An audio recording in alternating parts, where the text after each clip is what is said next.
we've got here is failure to communicate. Some people you just can't reach, and I don't like it any more than you.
Anybody have any other topic about that right there? Well, Otherwise, I'm gonna have a. when Go the ahead. jury was out, the other thing is about juries being out for a while, and I'll tell you what, I feel for those guys. But again, how are they going to be affected for the rest of their lives? And what when you talk about you had a sour stomach over this, how it's going to go? Yes, there was stronger evidence in other cases, but this had to go this way, and they knew it. Those jurors didn't have a chance either. And was it a fair trial? It was a trial. Was he convicted of something that he did? Absolutely. So for that, it was a justice. I don't know. There's just a lot of talk about it, but as we talk about it, it's done, and we have to wait 8 weeks now, find out what the sentence is, and we can move on to the next shiny thing, which is either the Russians, the Chinese, the Iranians, J&J, the border. I mean, we could start anywhere. The vice president not going anywhere. I mean, we could talk about a lot of things. Well, we'll be able to talk about the next 40 mass shootings in the next 8 weeks because we're averaging one a day. So we are, and it's like we don't have to have our flags consistently of half-mast anymore. Let's just make smaller flagpoles because that's what we are the land of these days. Yeah. So I mean, he's gonna get the sentencing coming up. That's gonna happen, and then after that, they're gonna appeal, right? Right. Is that Most how it's likely. gonna go? Most likely. They got to go through that process, and they get to the appeal. So, and they go through the sentencing and everything else, and he's gonna get put in jail for a while, and then they're gonna appeal, right? And then, or whatever. But do you think what Maxine Walters said is going to be enough for any kind of appeal to even happen, or any judge to take it, or anything like that? No, not at all. Not at all. I feel that's a smokescreen. She didn't tell or insinuate to cause any acts of violence. She basically said we need to participate more and be out there and and do what they've been doing. In no way, shape, or form did she advocate violence.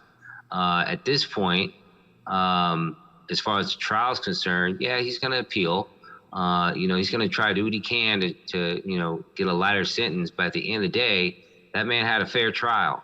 The evidence was well illustrated by experts. So I'd kind of be surprised if he even got an appeals court, because everyone knows if they were to clear him of anything, the entire country would be on fire right now. Right. So to go light on his sentencing and things like that, no, he's going to be made an example of. Okay, let's talk about Maxine for a minute. I'm gonna quote you because I did look this up earlier because I was interested in knowing what this 82-year-old woman said and what gives her the right to say it. And she goes, "We've got to stay on the street. We've got to get more active. We've got to be more confrontational.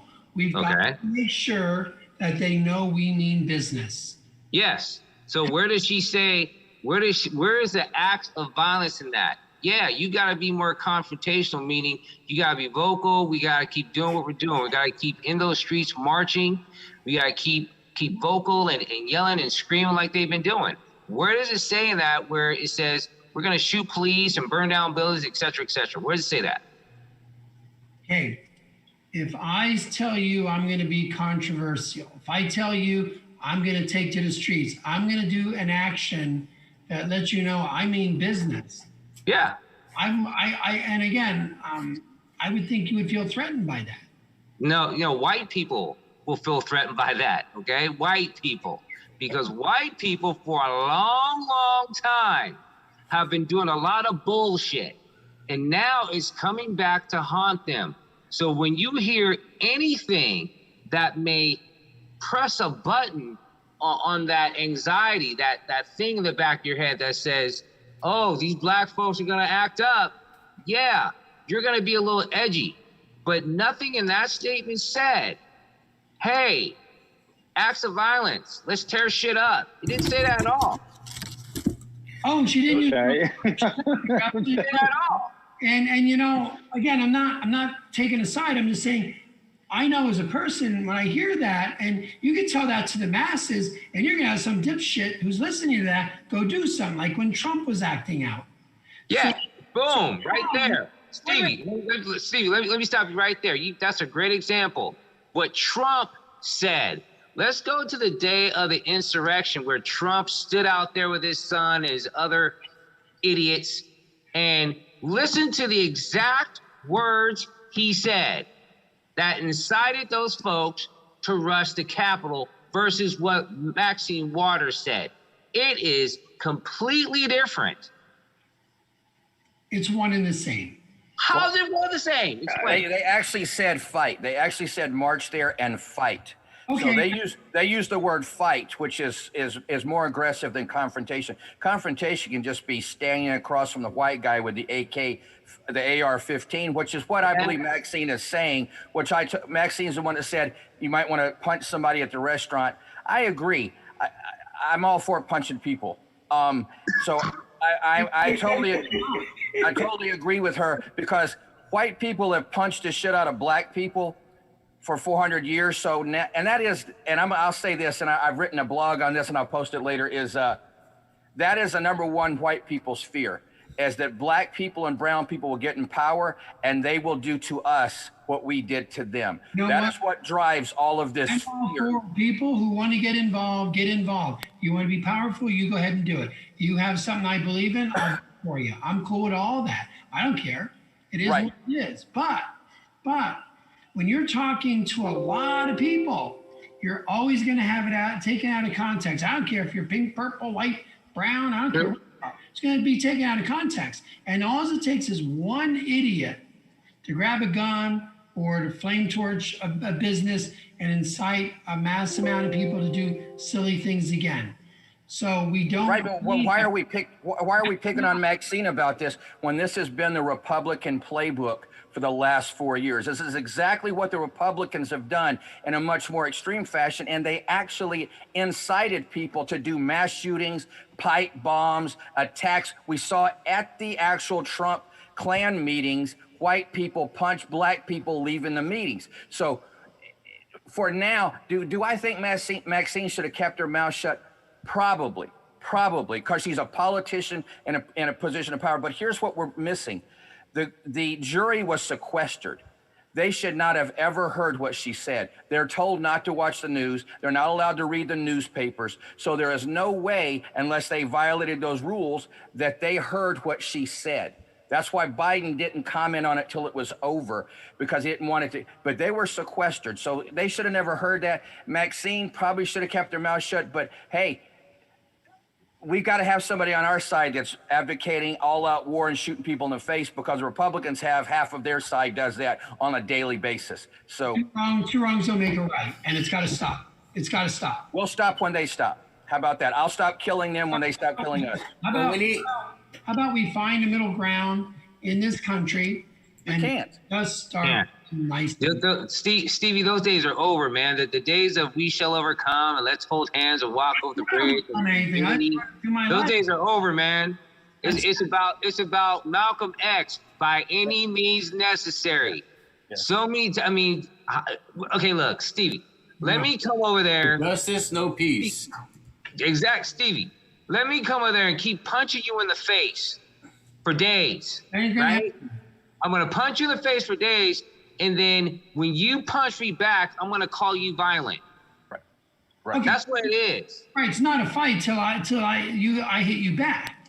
And as a country, we're taking our shots. So again, we need to find a way to find a place for this so we can concentrate on other things, getting people back to work, getting over this virus. What are we gonna do at the border? What are we gonna do with China? What are we gonna do with Russia? This is where now. Let's move past this and start healing. Let's all come together and make. Stevie, we can't. We've been saying this for as long as I've been alive. Let's move past this. We don't move past this because we never address the actual root of the problem. We can't. What I hear is let's suppress this. Let's everybody keep their mouth shut and be subservient until the next explosion. which will undoubtedly come. We have to address the root of the problem. And there's just no way around that. And it seems like, and I'm glad I've lived to see it, it seems like some people in the black community are like, you know what, we're going to start shooting back. We're going to start carrying weapons, which is what the Black Panthers did in the 60s.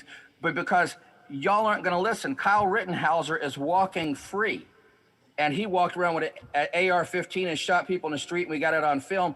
And he is walking free, and white people paid his bail and donated millions to him. And getting high fives. And getting high fives from the police department. Preach, Anthony. Preach. So Okay. So I understand exactly what Eben is saying. It is a fight. If Eben came to your house and punched you in the face for 400 years, that's still a fight. You just didn't fight back. He's fighting, and that's what white people have done, is use their power. I don't know if y'all know this. In the 60s and the civil rights era, the 50s and the 60s, all those murders, those 4 girls that were killed in the church bombing in Birmingham, none of those people went to prison until the 1990s. None of the people that killed Emmett Till, every single person that killed someone in the 60s, the white juries would not convict them. So they all went free. And 2 points, Anthony, 2 points on that. One, the Emmett Till Anti-Lynching Act, which was introduced in 1937, did not pass the floor of the Senate last year. That's right. Exactly. And then on top of that, we can't even agree on that. right? And then on top of it off, the day of the verdict, which was yesterday, a 16-year-old black girl was killed by an officer. Right. Same day. Yeah. We should talk about that one, because that one was interesting. That was interesting. Is that the Ohio killing? I think it was the 16-year-old girl in the Ohio killing. I believe it was Stabbing? The girl that was doing the stabbing? Yeah. So it was funny because she was calling for help. She was defending herself, and she had the knife, and the officer just rolled up and shot her. He didn't try to assess the situation. He didn't try to de-escalate. He rolled up, saw her, shot her. Have you seen the video? Oh, yeah. Okay. Oh, yeah. I think she earned getting shot, or at least tased. She was Right. she was attacking someone. As the officer was there, she was attacking. With a She knife. was pushing and knocked down someone. Then she ran, once the officer said, yeah, she ran over and attempted to stab another girl. And we don't know that she called.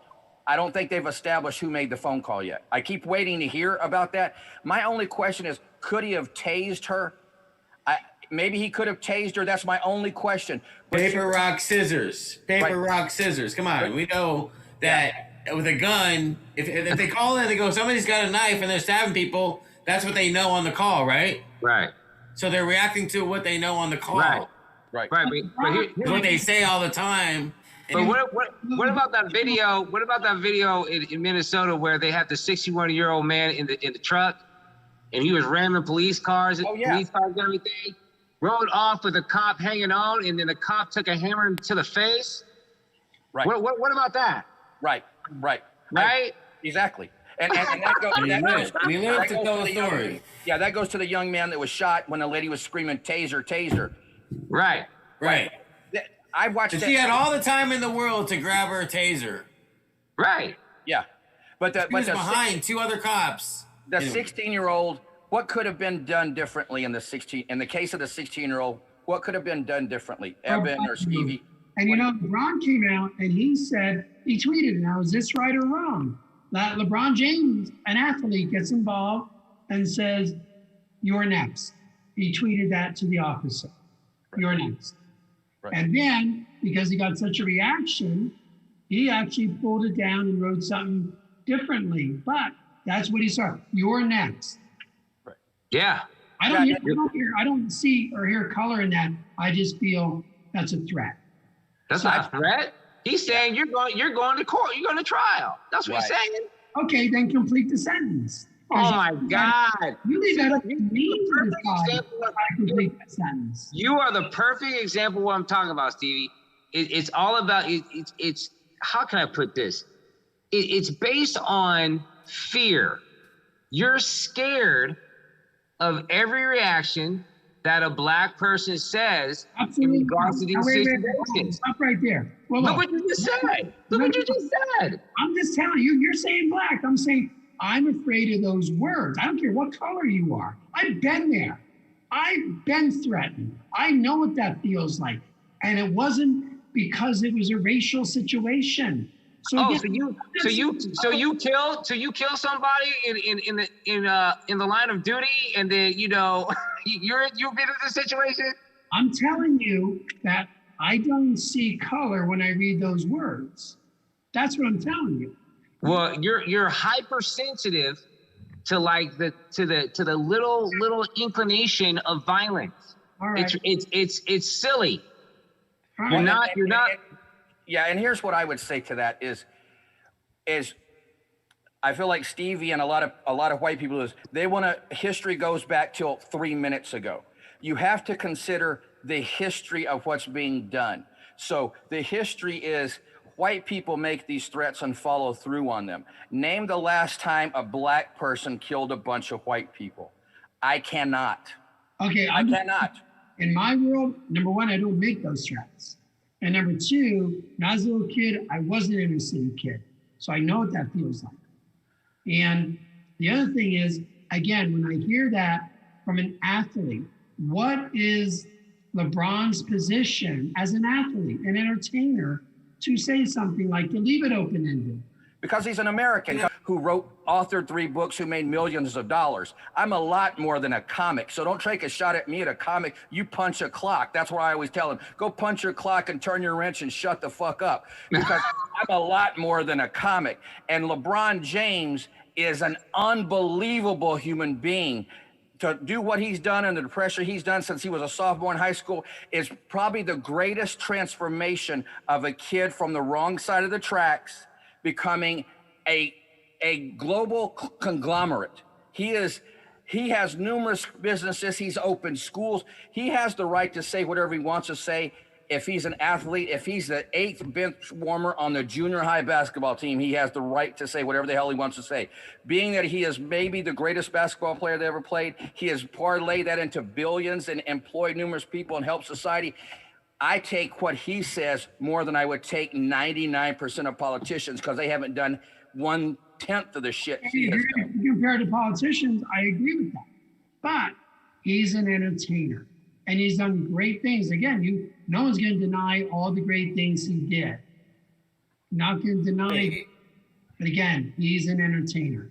That's his job. Is that all he does? Is that his mold? I mean, you have a mold. You're an entertainer. Wait, you're an entertainer. You're an entertainer. Hold on a second. Time out. You're an entertainer. You do the Foolish Times, right? Mm-hmm. Then you're also a businessman. Yeah. And you do your billing thing for the doctors. Yeah. But then right now, you're here on this call, preaching something, going, saying something about whatever you want to say about. So let's just say I invited LeBron James on the call, and he showed up next week because Evan's going to help me book him next week. And, and then, right, Evan, come on. And then, like the old days, right? Like the old days. Sure. And then you have that conversation. But finish the sentence, LeBron. What comes after those 2 words? So basically, you're telling LeBron to just shut up and dribble. Is that what you're saying? I'm saying. Is that what you're saying? So that's what you're saying. No. You're saying you keep saying he's an entertainer. He's an entertainer. So basically, you're telling him to shut up and dribble. Or finish the sentence. Finish the sentence so I know what that means. No. Don't play both sides of the fence. Don't try to play that middle. Either you let him express yourself as a citizen of the United States, which he is. Okay. Therefore, he can say whatever he wants to say, just like these Klansmen and all these other folks get to speak what they want to say, or he shuts up and dribble. Which one is it? Play basketball. Ooh. That's what you want. Go ahead, Anthony. Okay, so I'll tell you. This is almost. Oh man. What was on the court? That's what I see. That makes me really appreciate who this man is. And it was basketball that got him where he is today. And again, he's probably a great guy. Like, you're right. He does a lot of good things. He's a good role model. He's married, doesn't fool around his old lady. He does all the right things. But there is a responsibility. And sometimes, like right now, we don't need to be inflamed. We need to start healing. The guy was convicted. Okay, he's going to be sentenced. Next. Now we got another cop in Minnesota who's going to be on trial. Now you got this cop in Ohio that could have taken a different tact for a knife welding person. You got this guy in Indianapolis who killed a bunch of Sikhs. So we have a lot of things going on that we really need to address and end this gun violence and end the way police. Those are the two things. Those are the two things we need to do. And I'm not going to mention race because once we correct some of these things, other things should take care of itself, not totally, but it'll help take care of itself. But if we stop seeing color in every little thing, every time we turn around, then we're going to start getting along just a little better, a little quicker. Repeat the two things. Repeat the two things that you just said. Repeat them again. Stevie P. Repeat the two things that you just said. It needs to happen. I'm not quite sure what I just said. Okay, so, and I'm trying to clarify, Stevie. I'm not trying to argue with you. I'm trying to clarify. So, if athletes can't speak up on these issues, who are the categories of people who can speak up? Okay. Let me redirect that. Athletes can speak up, but media will pick up their comments. But you just said shut up and dribble. Right. You just said shut up and dribble. Now you're saying they can. Right. Which one is it? Absolutely. I want you to play. That's what you do. Oh my God. You don't know up from down right now, do you? You don't know up from down. Hey. LeBron, I feel for when I see him play basketball. That makes me happy. And again, basketball got him to where he is. You think Kaepernick wasn't good enough to play in the NFL? He should still be in the NFL. He's paying for something really stupid because not that he did stupid, but the people keeping him out of the NFL are stupid. Kaepernick did a good thing. Again, I'm not debating any of that stuff, but look what got him. Now, because of LeBron, who he is, he's not going to catch a lot of shit for that. But again, complete the sentence. But get in there, do your thing. You're an entertainer, and I appreciate when you entertain me. I appreciate all the other things that Anthony brought up about what he does. And basketball gave him all that. So again, we got to stop because there's going to be someone out there who's going to do what I did, complete the sentence, or I feel threatened by that. Or, if you're pointing a finger in someone's face, that's confrontational. I don't care. And again, not about color, it's about the words. I think it's about, this is what I think about. You like your categories, and I sort of feel what you're saying is I hate it when I like an actor or an athlete or anybody, and then I find out they're a Trump supporter. Then I have to go, shit.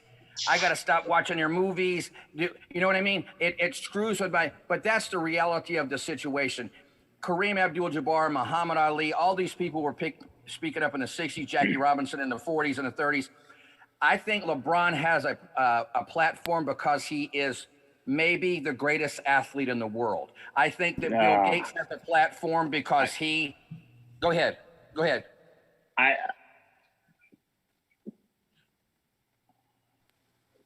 All right. Hold on. You have something to say? Finish up that thought, Anthony, and let's throw it over to Frank. He hasn't said anything in a while. The cat's got his tongue. I'm chomping at the bits here. Okay, go ahead, Anthony. Finish your thought. Go ahead, Frank.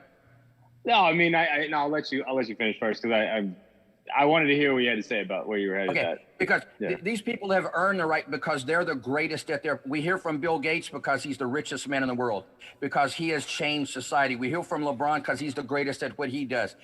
I'm from San Antonio. Greg Popovich is the coach of the Spurs. And I have actually come to blows with people in San Antonio over saying Popovich should shut up and just coach. Popovich is a graduate of United States Air Force Academy. He has a degree in Russian studies. He was invited to the Olympic trials. This man is one of the most intelligent coaches and people around. And I'm listening to a bunch of wrench pullers, and the biggest decision they make is lefty loosey and righty tighty. They're all day, and they're telling me that Popovich shouldn't have. Popovich is a highly educated man who has studied this and has lived it. He has coached black men his whole damn life. Okay, so these people Who I have a problem is Kim Kardashian. She gets to say her opinion and people listen. What is her claim to fame? She fucked a bunch of guys? Exactly. Nothing. That's the type of person her should be shut up and blow somebody. That should be the response. Or she's done nothing. That's fair. All right, go for it, Frank. Go. Fair enough. Fair enough. All right, a lot of LeBron James love. Can we talk about Steph Curry for a second and him plowing over the Sixers? I mean, let's get into GOATs and we go I'm that missing direction. the game. What did he do? No, he beat the Sixers. He's on a hot streak. He's doing great. Okay. And he rolled his ankle the other night. So he's unstoppable. He's on fire. But yeah, no. Back to Thank God we got the Warriors to pay attention to, man. Seriously. To move on to that right away. Thank you. But back to you. All right. I think the hot news. All right.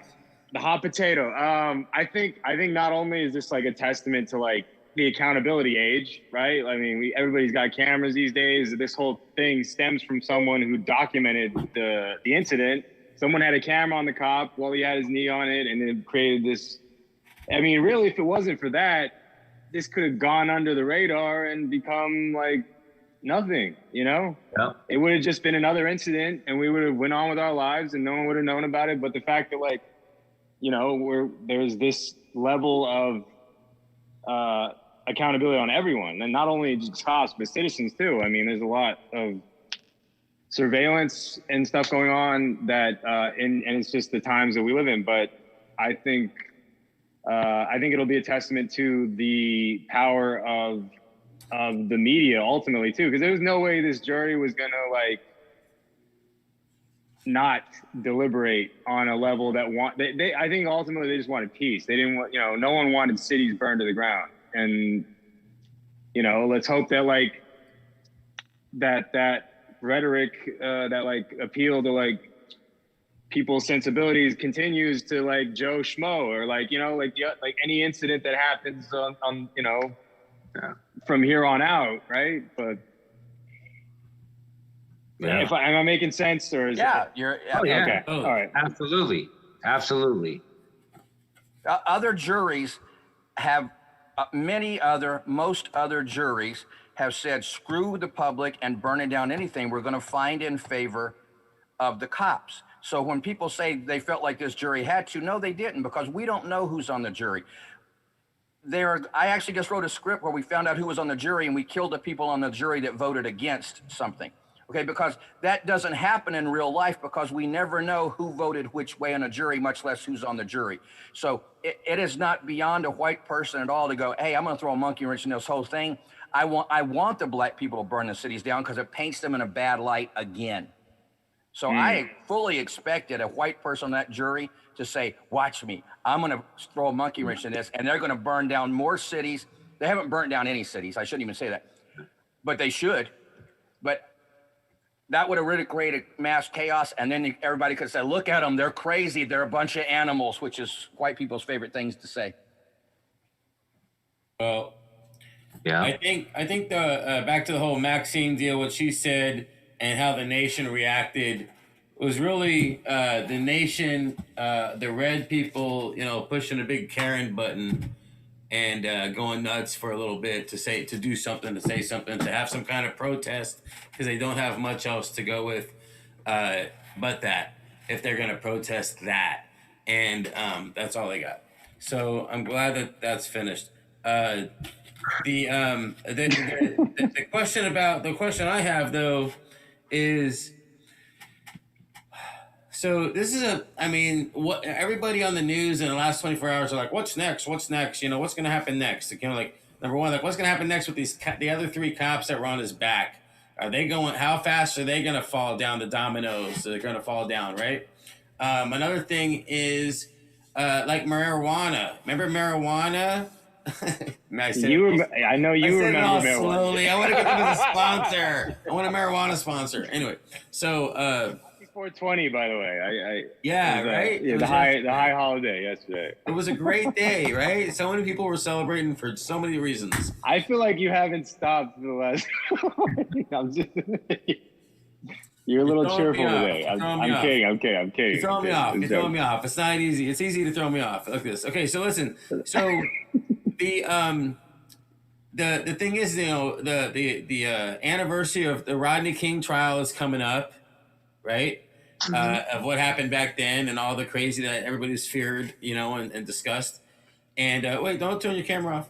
And then also what else? So the question is this: you know how we had marijuana in our? It came out, and people that had sentenced for marijuana are now the sentences are being dropped, right? Right. And they're being reduced or they're being let free, right? And everybody is being, hey, how you doing? Sorry about that. Sorry about that. Okay. So now, how is it going to transfer and reverse? And with the police reform or whatever that means, and what's going to happen, and all the new laws that the Biden era people are going to be doing, are we going to be able to go back in time and take these people and retry them with the new laws? That's my question to the table right now. I'm going to throw that over to Anthony. Anthony, you got anything to say about that? I'm a little bit confused about the question, but I'll say this. Here's what I know is we're letting, now that we've taken, 2 or 3 generations of black men and fucked them over with prison sentences for marijuana, now we're going to legalize it so white men can make billions off of it. So right, but they're releasing them too as well. Yeah, right. That's what I'm saying. So yeah, but they're being released after they were screwed. Right. Correct. Right. Generations of men. So now, today, the New York District Attorney Cyrus Vance said he is no longer going to prosecute prostitution. They're no longer going to follow up on prostitution. So we took women and shit on them for 400 years, right? And now we're going to go, you know what? We're just going to stop doing that. It seems to me the only fair thing to do is to actually see color and see sex in this. Is the only person that should be able to own a marijuana dispensary is a black person. That's how you help solve this problem. If you're going to put them in prison forever about it, when you legalize it, only black people should be able to own them. We are notorious for saying, oh, my bad. We did that in Iraq and Afghanistan. Oh, weapons of mass destruction. Then we kill 1 million people, go, oh shit, our bad. We lied, but we killed 1 million of you. We're notorious for doing that. So at some point we have to actually fix the problem. That is the problem with America. I was a healthcare provider forever. My job was to figure out why you're having the pain, why you're having the dysfunction, not to treat the symptom. We're constantly treating the symptom. We never address the problem because I don't think we want to address the problem. There's no money. There's no money when you completely heal someone of an issue. You can't make money off that. We're a capitalist society. We're all about the ROI, return on investment. And what's the return on investment? That doesn't keep coming back. They still get their monthly premium. Don't worry about it. But they're not buying the drugs they need. They're not buying the medication that ties them over. You know, they just want to create a situation where it's good enough. That's right. Good enough. And black people are supposed to go, thank you, sir, for making things better for me. Because Stevie said it earlier, is why can't we meet in the middle? Here's why we can't meet in the middle, because one side is saying, let's kill black people, and the other side saying not kill black people. So the middle is we're going to kill some black people. That isn't the answer. We can't play that in the middle. Some things can't be negotiated to the middle. So we have, you know what I'm saying? So we have to have rules that actually, that was the whole purpose of affirmative action. We admitted we screwed these people over for years. Now they're going to have an advantage at getting jobs. And people fought that. That was the purpose of busing. Let's mix the races so that people fought that. Every step of the way where we try to solve the problem, someone puts up a fight, or a bunch of people put up a fight. Exactly. Remember, Georgia's voting laws only changed because a lot of black people came out and they decided to wait in those long lines and make sure their vote mattered. That's only when you saw the true aspects of voter suppression jump out. Right. The average white family makes $50,000 a year in America. on average. The average black family makes 23,000. Is that the fault of the black families, or is that the fault of the society that set it up that way? So when you say let's meet in the middle, we're $27,000 apart on average income. So we can't meet in the middle. It still wouldn't be equitable. Right. Steve, you have anything? I'm okay with that. I understand what you're saying. And again, middle is where we'd like to be. And again, we're gonna have to go far to one side to bring it back to the middle, or far to one side, make some hard decisions. Yes, no, no gray area. I do understand that. But the issues that we have, you know, with policing, with racial inequality, with guns, these are all issues. So as you start tackling them, it's something that is going to have to be addressed. And again, there's no money in fixing any of this, you know, but you're going to have to keep spinning these plates. And as we're fixing things, and that's a good reason why to sequester our country, so we can fix these things, so we can concentrate on us, our population, our people, our economy, our shit.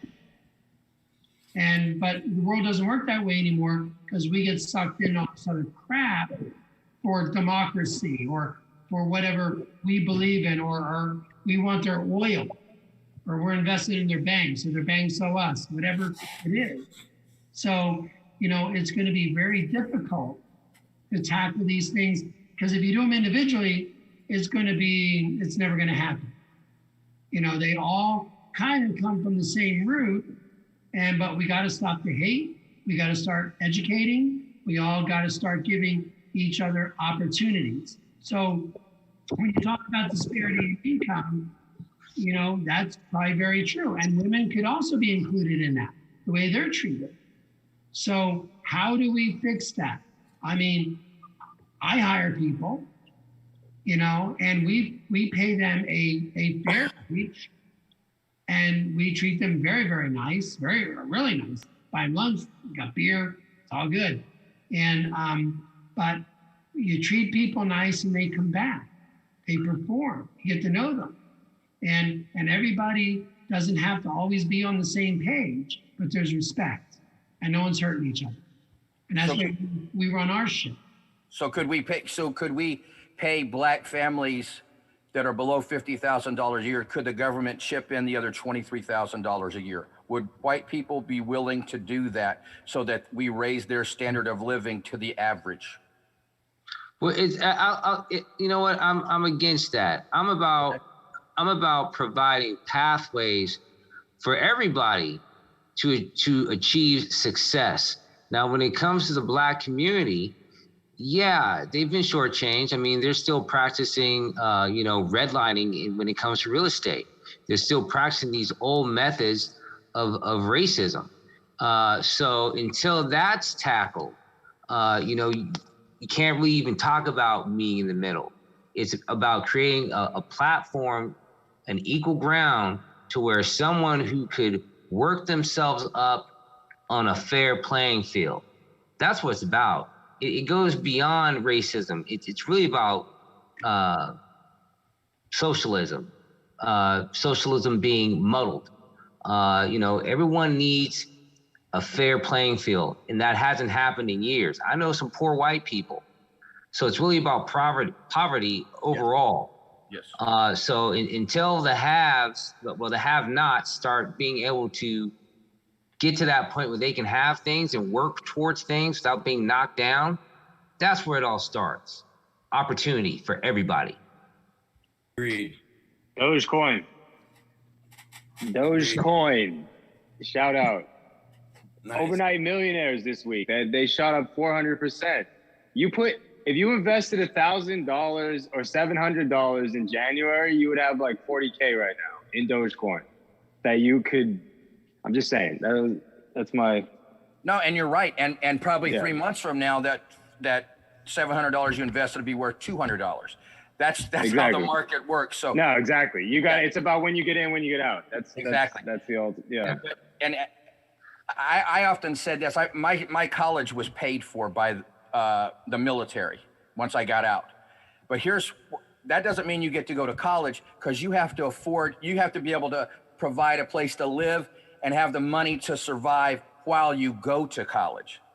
So they say, oh, we're going to pay for your college. Yeah, but how the hell am I going to go to college if I'm working 60 hours a week just to pay my bills? And so that's where I'm big on saying, at some point, to help solve this problem, the government is going to have to say, we're going to pay reparations to the Black community in this form, which is free college, a stipend to live on while you're in college, and affirmative action. We're going to push you into these green jobs. Okay, you're going to have first call on these things. Now, because right now, there are so many more rungs on the ladder for a Black person to climb, more so than a poor white person. So and since we put the extra rungs there, we should have to take them off. So there has to be something, but white people, the moment you say, hey, let's give Black people, even if it's just, say, to make up that difference is essentially $2,000 a month in the average income, white people would lose their damn minds. They would lose their minds if we said we were going to do that for the next 50 years or 100 years to try to fix it. White people lose their minds. Don't y'all agree? Oh, yeah. Yeah, I mean, because I think most people think about today, right? You think about what's in front of you right now, but when asked the question of, why is the Black community so angry? Why are Mexicans so angry? People are afraid to look back. When you start looking back and you start peeling back those layers and look at the truth, no one wants to look at that because it's ugly, man. That truth is ugly. I mean, I don't. You get angry. When I look at that and I've studied that, I am so angry that I couldn't believe we did this to people. I mean, Tulsa, Oklahoma, 1921. Right. Woo! Yeah. Speaking of people burning people down, right? I mean, Right. but that's the example of how it's gone for years. I've known several Black communities. I've known several Black business owners who all they've wanted to do is just get theirs. You know what I mean? So they can do their own thing. Yes. And then time after time, systematically, something jumps up. What a coincidence. Yeah. And there's a wonderful documentary. If you really want to look at I recommend two documentaries. There's one, of course, the 13th, which I love, the 13th, which documents how we have these modern day slaveries with privatized jails. And then there's a documentary on Portland right now. And what's going on in Portland is being gentrified and they're pushing all the Black people out of their neighborhoods. And it chronicles how it's being done. And it focuses on redlining. I highly recommend it, man. It was educational for me. I'm like, Jesus Christ. What's it called? Dang, man. You know what? I'm looking at it right now. That sounds good.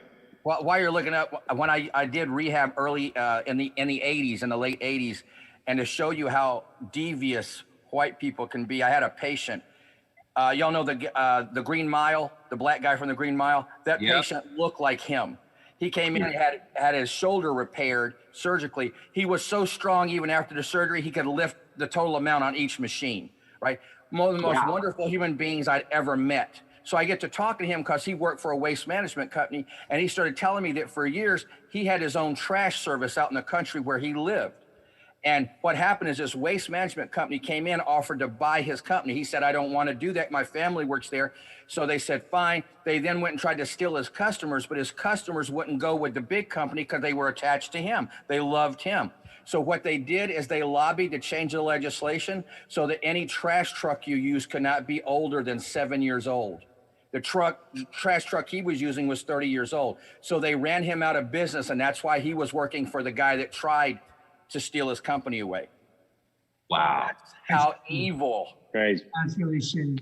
It just devastated me when I learned that story, because he was the most kind-hearted, big-hearted human being you've ever met. And he was so proud of this shitty little company they had for 30 years. He's barely getting by, but it was his company. He was living the American dream. He employed so many people, and they used the law to crush this man. It's a garbage truck. It's a garbage truck, you guys. Garbage truck.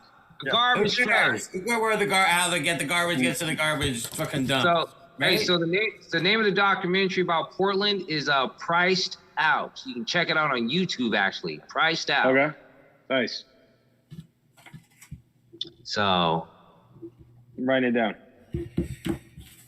Yeah, every group that pipes up along the time of history, whether it be the Black Lives Matter group or the LGBTQ group or whatever, the Jews, the Christians, whatever groups are piping up at the time, it's because there's some disjustice or misjustice, whatever the word is, unjust thing going on, right?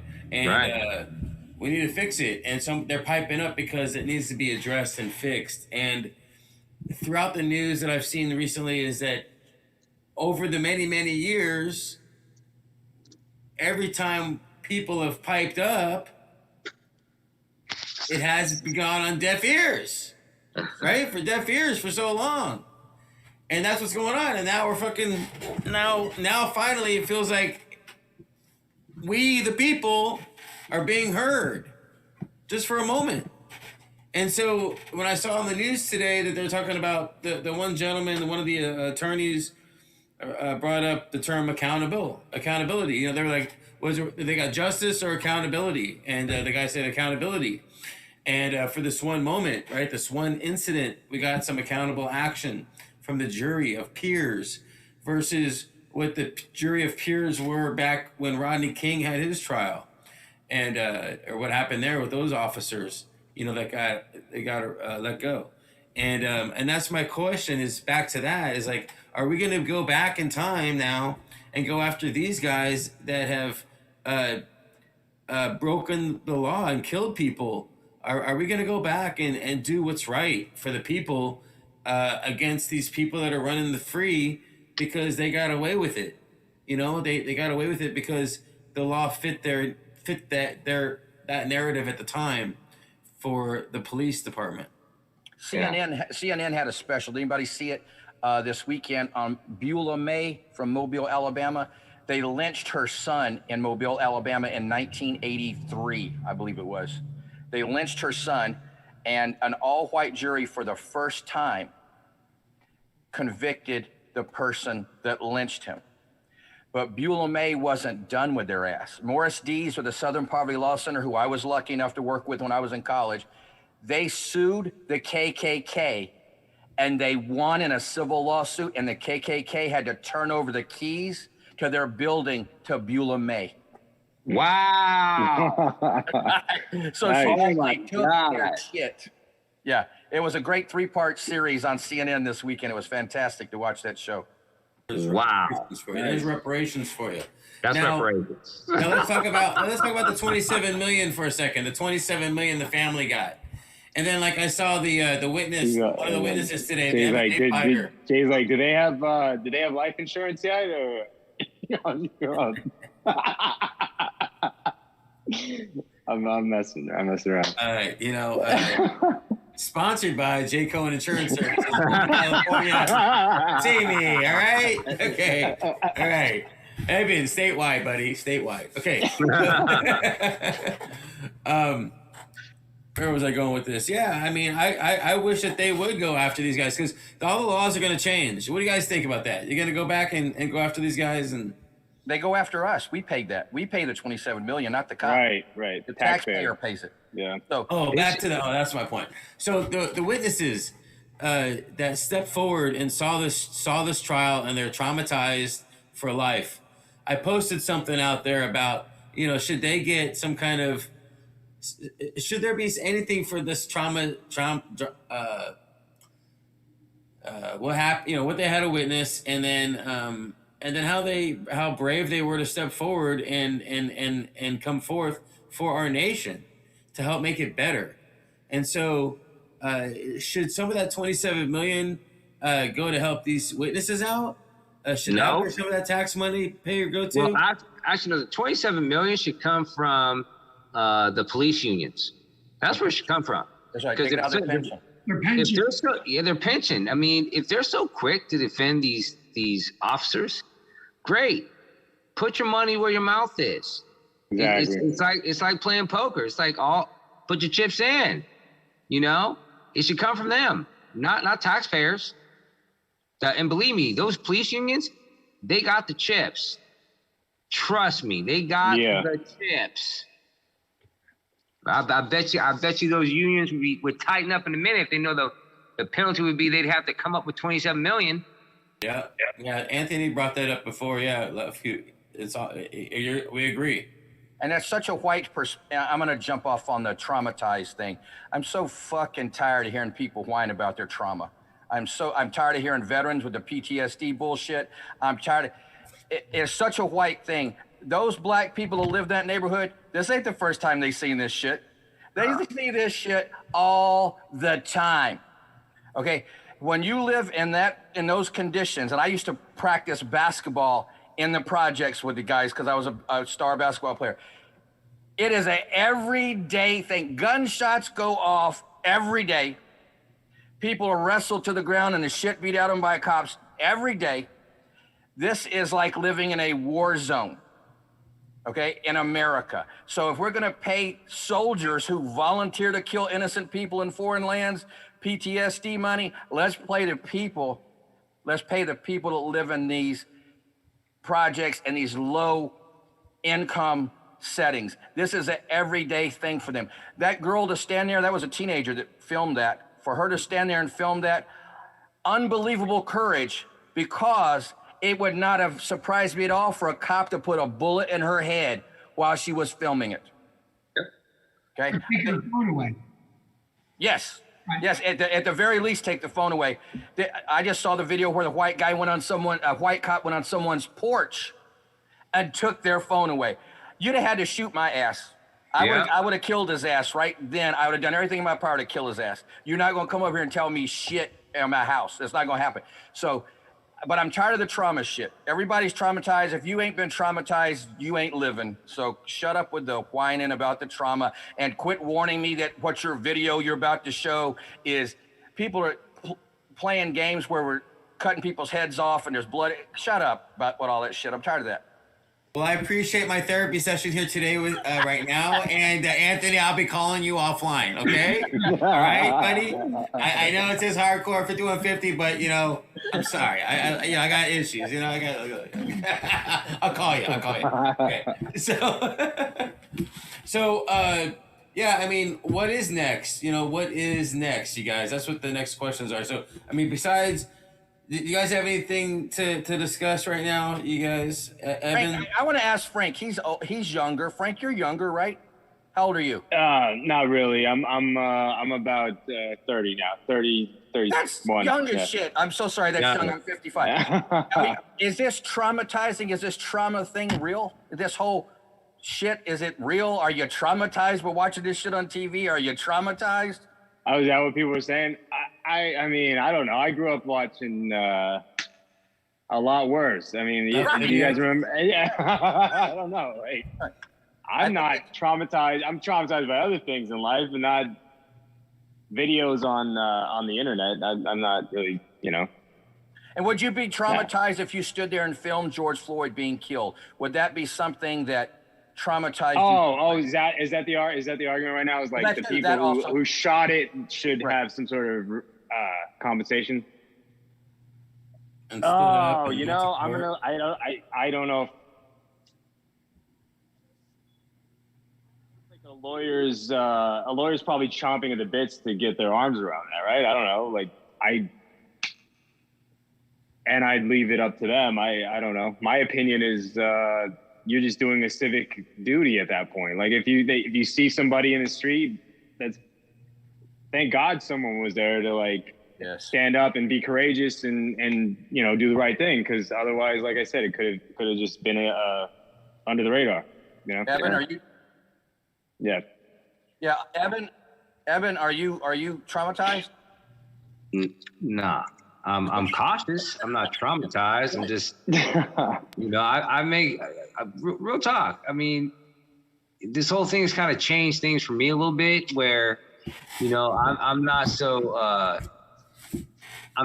quick to, hey, I'm just going to go for a drive. I don't do that anymore. You know, I need to be accounted for. If I leave the house, there has to be a destination. There's no, hey, let's go for, you know, some kind of like walk or whatever. I mean, unless I'm exercising, I have a certain route where people can see me. I always take my phone, you know, because I got to be in constant communication. I got to be able to record something. That is so sad. That is so. But it's real. No, it It's is real. real. We saw those guys in a pickup chase down the black jogger in Georgia and kill him. Yeah. See, that is a trauma that's just baked into America, because that never crosses my mind where I'm going to go, where I'm going to walk. I ride my bike through this town. I don't know what side of town I'm on. If it's good or bad, it doesn't matter, because I'm white. Never crossed my mind. Yeah. Yeah, and that would that be defined as a cultural trauma or a trauma culture there in your world, wouldn't it? I wouldn't really call it trauma. It's just common sense. You have, I mean, for me, based on what I've seen lately, you damn right you better like go somewhere. You know, if you leave your door, have a destination. Okay? You gotta have some common sense with this shit, you know? Yeah, have your phone so you can have a recording device or an audio device to make sure that if some shit goes down, yeah, you have some proof. Because it's your words against them. Hey, let's face it. If I didn't have a recording device and it came down to my word against yours, my word really isn't worth much. Well, they're taking my word. They're taking my word, Evan. They're not taking my word. Yeah, exactly. It's a coin flip. It's a coin flip. Yep. It's about if I can prove it. Yep. So that's what we've come to. Stevie, do you ever have to think about that? That ever cross your mind, like being out in public, how you got to take measures? When I was a little kid, absolutely. Not now. And could it be geographical? You know, I grew up Northeast Pennsylvania. So when I moved out here, I lived in the Bay Area. I never felt threatened. I live in Monterey. The only time I feel threatened is when I walk home past the graveyard. It scares the shit out of me. You know, there's homeless out there. So again, I'm not looking at color. I'm just thinking I'm just a guy walking. I could be a target. So am I conscientious of that? Absolutely. I'll walk all the way around to where traffic and streetlights are. I'll walk all the way around. But, you know, I don't live my life in fear. You know, we've all had things that are traumatic in our lives. Right. We all could be dead right now for things that have happened to us. And for some of us, we should be dead. So you know what? I am not going to live my life in fear. Not going to do it. Something happens, it happens. Although, again, like you said, I'm going to be aware of my surroundings, my environment. Not going to go and take uncalculated risk and put myself in a position, an oh shit moment. Sometimes that oh shit moment just happens. And be honest, Stevie, you aren't going out in the tube top and the mini skirt anymore, because it's dangerous out there. Not anymore. So, You know. again, it is what it is. But you know, I do. I take calculated risk, and again, I'm not going to live my life in fear. I'm not going to do it. Not going to do it. Frank, how about you? You look scary. I bet you're not scared of anybody. You look like you could. I mean, I'm living in New Jersey with California license plates, and I've been pulled over a few times already. I know that that's like it's like attracting bees to honey, but it you know, it's, I don't know. My best defense has been just, and you know, I'm conscious of the fact that, I mean, because I've been in a couple of situations where like I've seen things go south, and you know, if bottom line is like in these situations, my best defense has just been like being very like aware of the fact that like, yeah, like I got my camera there, but I try to keep it cool. I try to just be like, hey, like, you know, how's your night going? That's like the first thing I said to the cops who were pulling me over, and kind of just breaking them down with kindness until everything's cool. But like, yeah, it was, one of them let me go and the other one gave me a fix-it ticket, you know, but yeah, I'm at the gas station last night in Alabama, just around the corner. And I'm in Alabama, but I have Texas license plate. And this redneck walks up and he goes, "That's a long drive from Texas." I'm go, "Well, it's a lot longer because I actually came from California." He looked at me and goes, "What were you doing out there with them faggots?" That's what he said.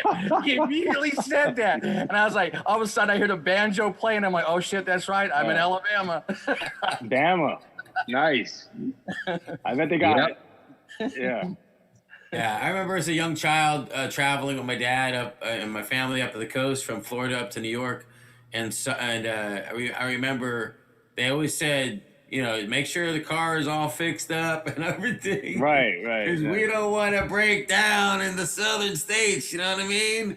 And with because we're Jewish, all right, and we were fearful of the KKK as well back then, and I remember we broke down once, and it was as a young child in the back, rolling in the back seat of the what do you call it, the station wagon deal.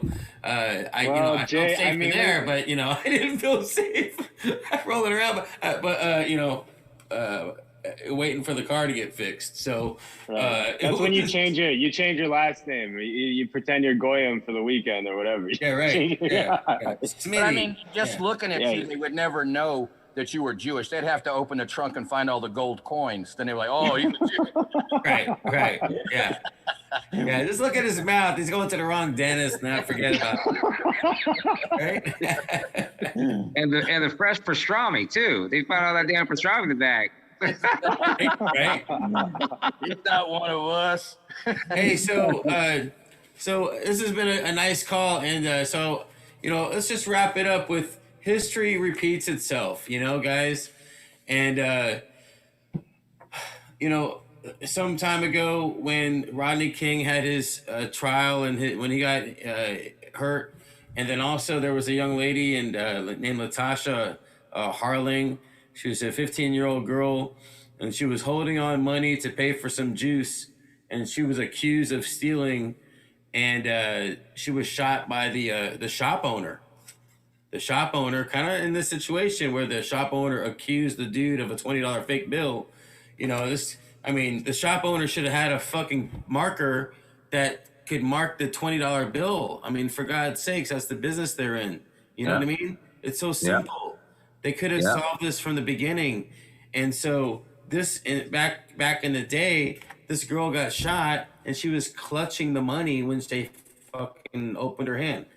And so even back then, there were issues between the Korean and the African communities, and then it also created and shined more of a light on the police, criminal justice system, and the problems that ran through it, and that was happening back then, and then that guy got away too with probation and I think a $500 fine.